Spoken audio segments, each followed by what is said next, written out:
Hey everybody, long time no speak. Been a little while since I've made any videos, but I have made some purchases in the last couple months, just haven't got around to making videos. Markets have been down, the silver market, the gold market. Pretty crazy year as usual.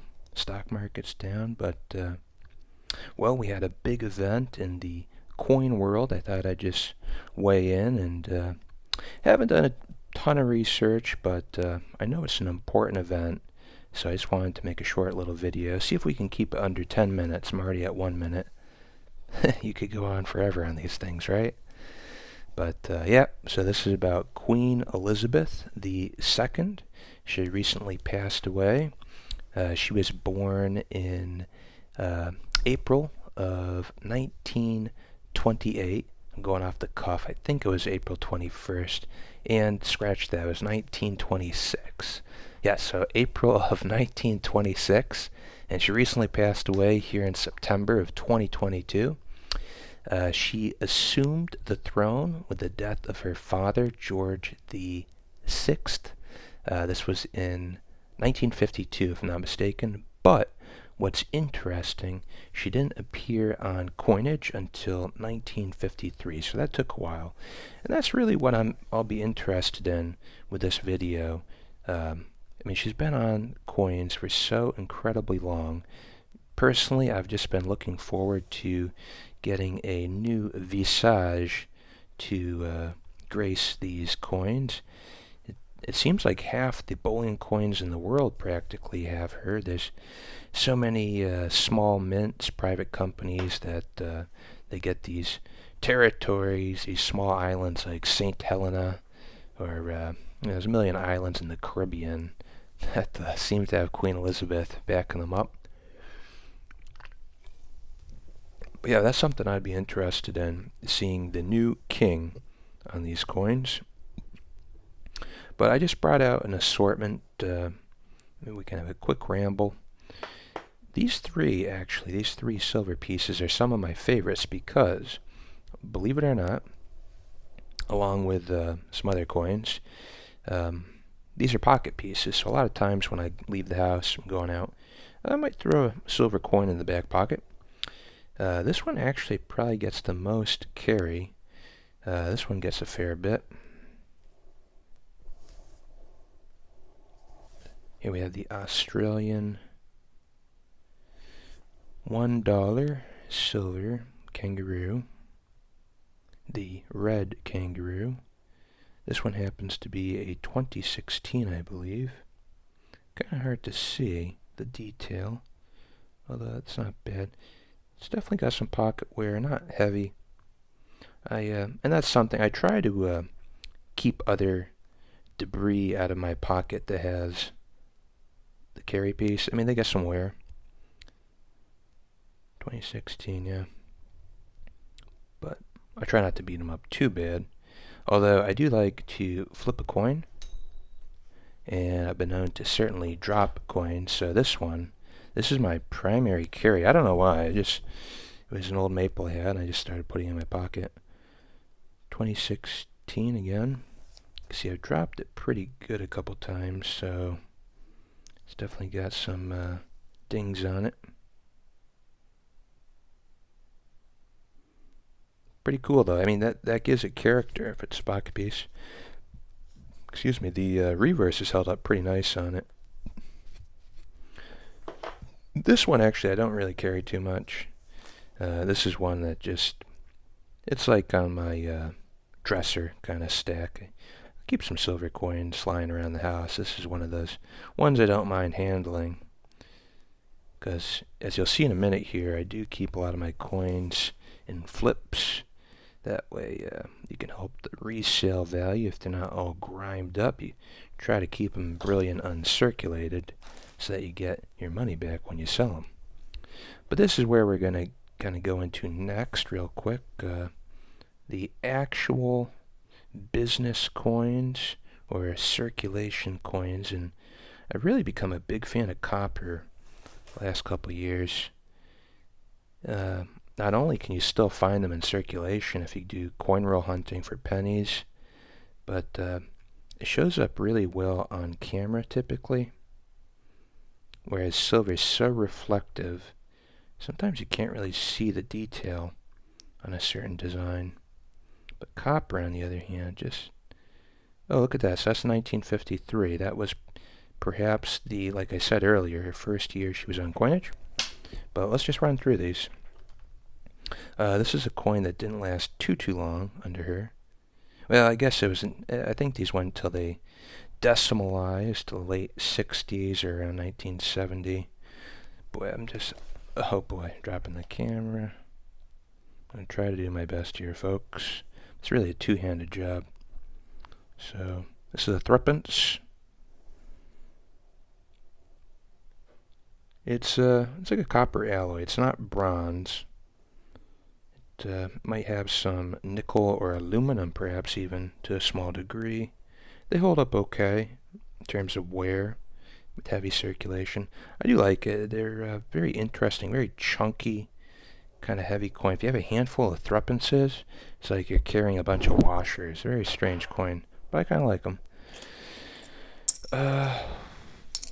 Before I bring out some more pennies, shall we say, put those to the side for a second here, we'll look at some silver or nickel faux silver coins. Some of these are silver.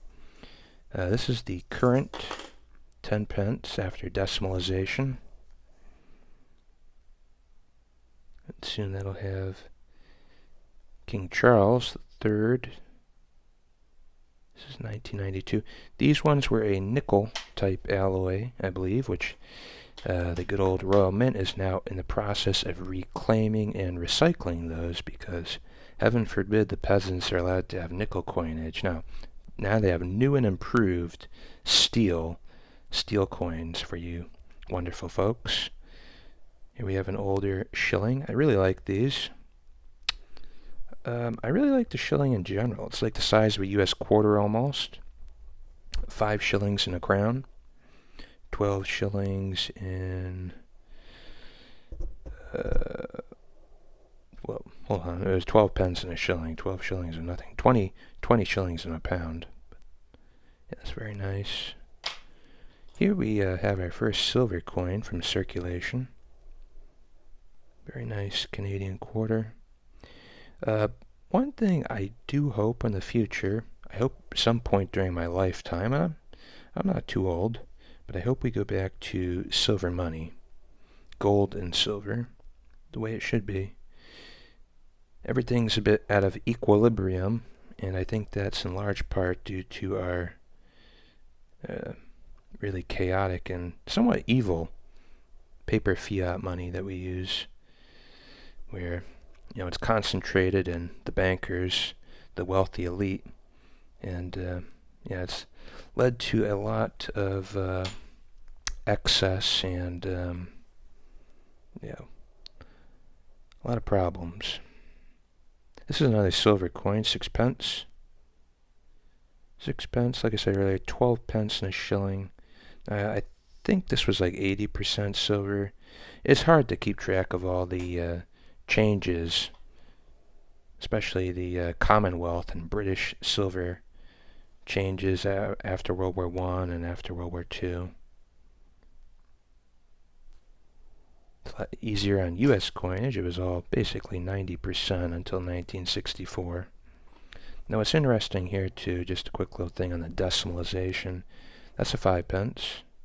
And we went back to the shilling. Well, when they switched over from the pound, which was 240 pennies in a pound, to decimal, 100 pence in a pound. They kept the same coin sizes, but they just gave them new values.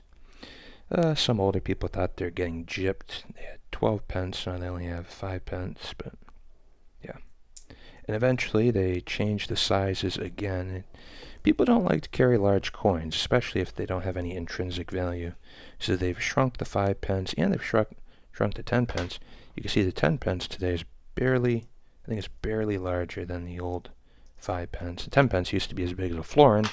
I didn't bring out any florins, but that's 2 shillings. We have 20 pence. This is a new decimal type deal. 20 to me as an American is kind of a weird number, but it was quite common in other parts of the world, like Australia, a lot of island nations. Alright, so that's that. We didn't cover the copper. We're already over 10 minutes, but you know what? I want to fly through some silver coins in a minute. I do like the large pennies, boy. It's just, it harkens back to real money when it was a closer approximation of value. Who doesn't like copper? Copper's valuable. I mean, you know, it's a very useful commodity. So I do like copper money quite a bit. Actually, I do like that 2-cent piece you see there. We've got the new pennies there. I don't know if they call it a penny. I guess they do. Yeah, I think it says right on there. 1 penny, 1 new penny, pence. But we'll take a minute just to look at this one. They don't make coins like they used to. This one's very well struck. It's very deeply struck, which I like. Very pronounced. Everything about it screams quality, you know? You don't often see that in every coin these days. But, yeah, very nice. So you can see she wore a crown on most of the Commonwealth type coins, but didn't always. Yeah, I guess she does wear a crown on these. Canadian coins, I don't think she wears a crown. But we're getting a little off topic. These are nice. Yeah, I don't mind Canadian coinage, 80% silver, that's not bad. I think 90% is a sweet spot, or sterling. Now, we didn't want to, oops, why did I zoom in? We don't want to call her a lizard queen. I've actually warmed up. I wasn't a huge fan of the monarchy a long time ago, but I'm starting to change my opinion. She was not a devil. And democracy is not always perfect. In fact, it leads to a lot of, I was going to say fraud, but leads to a lot of bad actors getting in there.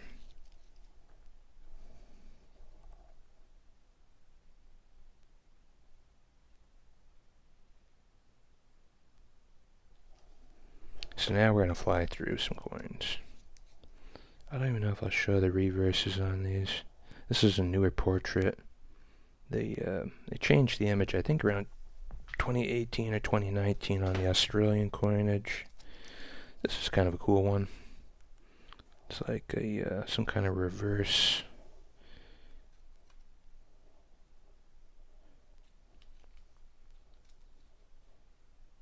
It's not a proof. It's a pretty cool coin. They did a nice job, the Canadian Mint there. Here's a, I think it's Boba Fett or one of those guys. But that's a really nice image. Really well done from Niue. I'm not sure if those are made by New Zealand. I think actually if you look here, you can confirm NZM. That's cool. Got this one. And I think that was Captain Cook's ship. Although I get confused with like Mutiny on the Bounty. But something I just learned about Mutiny on the Bounty, because you had, oh gosh, who was we had Captain Bligh, and there was a Mel Gibson movie about Mutiny on the Bounty. And I can't remember who Mel Gibson was playing, the younger guy. He was kind of the guy who led the mutiny. Maybe it'll come to me. But the point was, I read that actually Bligh and the younger guy were on one of Captain Cook's adventures, the big one, the last one where he got killed off of Hawaii by the islanders. And supposedly, that was why Captain Bligh kind of held a grudge against Mel Gibson's character, real-life person, God, he's gonna kill me. It's like John Friday or something like that. But maybe it's like William Tuesday. But he kind of held him accountable because they were on like a shore party. They went ashore. This is actually a reverse or an incuse. You probably can't tell. This is an incuse maple. Pretty cool. It's actually dug into the coin instead of protruding when they stamped it. It's pretty cool. But anyways, yeah, that's why Captain Bligh had a grudge against that other character from the bounty, because he blamed him somewhat for Captain Cook's death. And that never gets portrayed on any of the stories about mutiny on the bounty. Just thought that was an interesting little tidbit. Niue again. And I think Niue is, it's off New Zealand. Related to Captain Cook probably, but I think it's fairly close to Pitcairn Island, which I find super interesting, where the bounty would eventually go for its last voyage and bring those mutineers to live out their days and have little battles on the island with their Tahitian brides. Tahiti. Now, these are nice. It's the old maples. Well known for milk spotting. I actually just noticed a bad milk spot on this one. It was right there, but I've got a silver cleaning rag. It's actually like a jeweler's cloth, and I find it's really good at removing certain milk spots sometimes. And I hit that. Just a common 2020 maple. The Queen Elizabeth. These are nice. Probably an island country. What island country? Oh, St. Helena, which to me is more well known for Napoleon, who went into exile on the island. Oh, this is going to be a 20-minute video. I guess that's what happens when you try to show off 20 coins. This is worth £2. And I want to now shift to this new acquisition. Oh, I'm just going to keep knocking this system down. Ooh, anyways. Alright, I don't think it's going to fall a third time. I'm not going to hit it again. But look at this. This is also St. Helena. I always call it St. Helena. I mean, I'm sure the French have a certain pronunciation. I really like this side, though. I'm not sure if that's the Golden Hind. Looks great. I'm not a huge fan of stamped bars, typically, and this is very, European. It's not 10 ounces. This is 250 grams, which I think was closer to 8 ounces. It's not exact. I just prefer measurements in troy ounce, but still pretty cool. Queen Elizabeth. So someday soon, these are going to have the king on them. Hopefully. I've got quite a few of these too. I think they call it the Oriental Borders. They're pretty nice looking, but they kind of I was going to say they shrank some of it. They didn't really shrink it, but kind of crammed it all in on there. And then the difference, they put the date on the bottom. You see there it says 2018. So the dates look, because the date would have been on the outside area probably. £2. Oh, that was the other funny thing. I wanted to say these are £2 usually. This is only 10, but you figure it's closer to 8 ounces, so 8 times 2, it should be like 16 pounds. But whatever. Oh, here's a nice one. This is actually, I don't know if these were commemoratives. They probably were supposed to circulate a little, but I mean, it is somewhat a commemorative. It says 1609 to 1959. This is a crown. Quite like the crowns. It's 5 shillings. Now these are cool too. I forget what island country. Probably Niue. It's from SD Bullion, exclusive, I think. It almost looks holographic, this one, but it does have the queen. And this is actually a great representation. I love this Niue mint, which I think we've determined to be the New Zealand mint. Perfect quality. Like, I've never really seen milk spotting, and they look absolutely exquisite. Really nice. Really, really nice. Speaking of Napoleon on St. Helena, St. Helena. Now this is like East India Company. I don't know what's going on with that.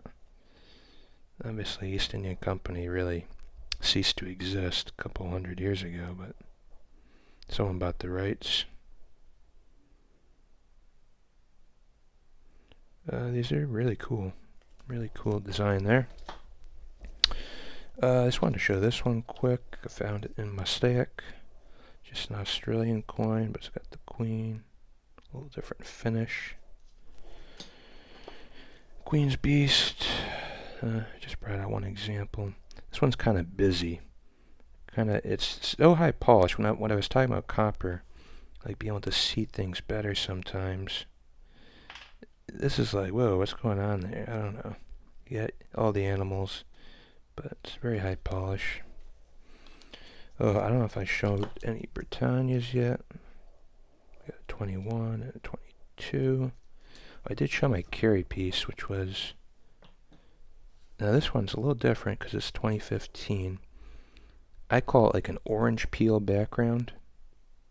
See how reflective that is? Like you almost can't take pictures of it. Very, very shiny. And similar orange peel type style there. But very polished. A little too polished really for my liking.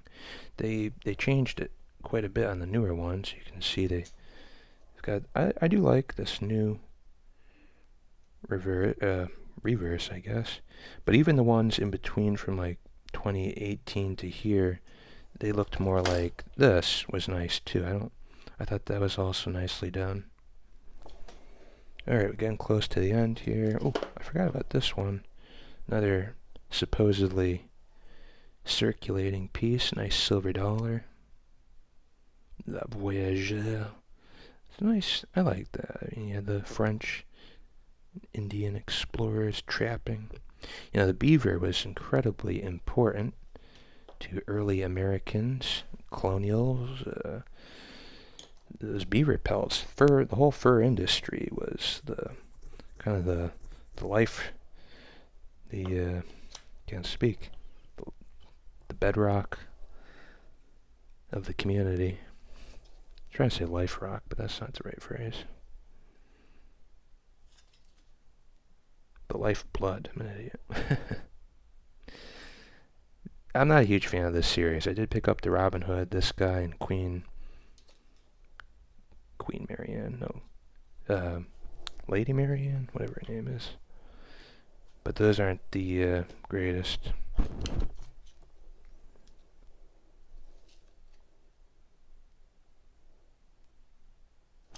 Alright, that was my last one actually. So we'll leave it there, and hope you guys have a great day. Start making some more videos, hopefully. And I found an old stamp collection from my grandpa. I might show the stamps. Alright, talk to you guys later.